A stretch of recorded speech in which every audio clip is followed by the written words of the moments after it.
बच्चे पानी मांग रहे थे, उन्हें देखकर मुझे शहीद आजम सरदार भगत सिंह जी की भूख हड़ताल याद आई। और मेरे आज भी याद है, जब अंग्रेजों से वो पानी मांग रहे थे तो अंग्रेज दूध दे रहे थे। उस दिन पानी नहीं मिला, उल्टा लाठियां मिली, आंसू गैस के गोले मिले। सरकार ने इतिहास में अमर होने के बहुत करीब पहुंची सरकार, बस जनरल डायर की तरह गोलियां नहीं चलवा पाई। लाठी चली, आंसू गैस के गोले चले, पैलेट गन चली, बिहार में तो AK-47 चली, करंट लगाया गया। ऐसा लग रहा था सरकार अपने देश के छात्रों से नहीं बल्कि आतंकवादियों से लड़ रही है। धन्यवाद माननीय सदस्य। सभापति जी, 4 मिनट नहीं हुए अभी पूरे। अगर नहीं बोलने देना चाहता सदन तो बता दे। यहाँ 15-15 मिनट लोगों ने बोला, आप तय कर लो, कोई तो नियम होगा। अगर आप मना कर दी तो मैं इनको छोड़ देता हूँ। धन्यवाद सभापति जी। ये 30 सेकंड चली गई, इनको आप ऐड करवा देना मैडम। सबसे पहले मैं उन 20 से ज्यादा बच्चे जिन्होंने आत्महत्या की,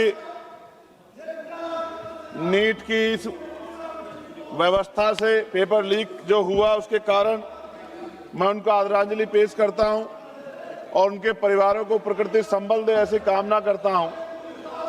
और जब मैं बात शुरू कर रहा हूं तो ये कहूंगा कि अच्छा लगेगा अगर देश के प्रधानमंत्री उन बच्चों के परिवारों को बुला के संबल दें, उनके दुख को सुने। सभापति जी, आज देश का छात्र पूछ रहा है क्या उसकी सफलता उसकी मेहनत तय करेगी या पेपर लीक गिरोह।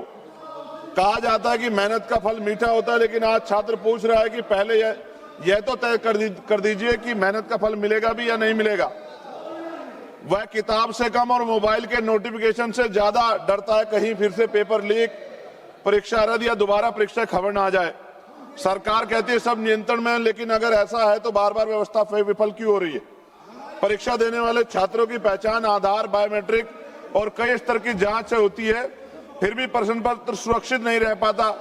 यदि लाखों छात्रों की पहचान सुरक्षित की जा सकती है तो प्रश्न पत्र की सुरक्षा क्यों नहीं की जा सकती। पिछले कुछ वर्षों में NEET, UGC NET, CUT, JEE, UP में UP police constable, UP PCS, UP TET के पेपर लीक हुए हैं और तकनीकी गड़बड़ी, परीक्षा रद्द, मूल्यांकन विवाद और OMR और स्कैन कॉपी से जुड़ी शिकायतों ने लाखों छात्रों का भविष्य बर्बाद किया। जब नॉर्मलाइजेशन के आधार पर छात्रों का भविष्य तय किया जाता है तो रो स्कोर, प्रयुक्त फार्मूला का स्कोर कार्ड पूरी पारदर्शिता से उपलब्ध कराए जाने चाहिए।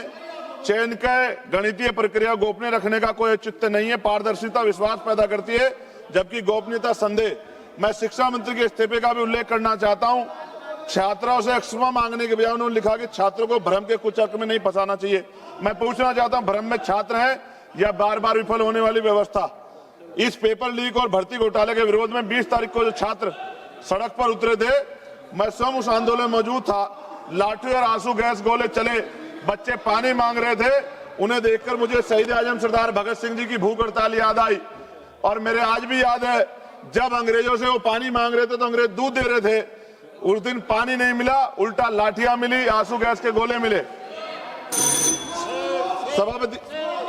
सभापति जी, बच्चे धुएं में अपनी सांस नहीं ले पा रहे थे।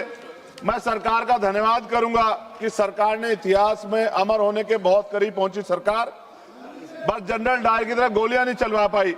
लाठी चली, आंसू गैस के गोले चले, पैलेट गन चली, बिहार में तो AK-47 चली, करंट लगाया गया। ऐसा लग रहा था सरकार अपने देश के छात्रों से नहीं बल्कि आतंकवादियों से लड़ रही है। धन्यवाद माननीय सदस्य। सभापति जी, 4 मिनट नहीं हुए अभी पूरे। अगर नहीं बोलने देना चाहता सदन तो बता दे। यहाँ 15-15 मिनट लोगों ने बोला, आप तय कर लो, कोई तो नियम होगा। अगर आप मना कर दी तो मैं इनको छोड़ देता हूं, लेकिन अगर आप पूरी बात रखने देंगे तो कोई बात नहीं।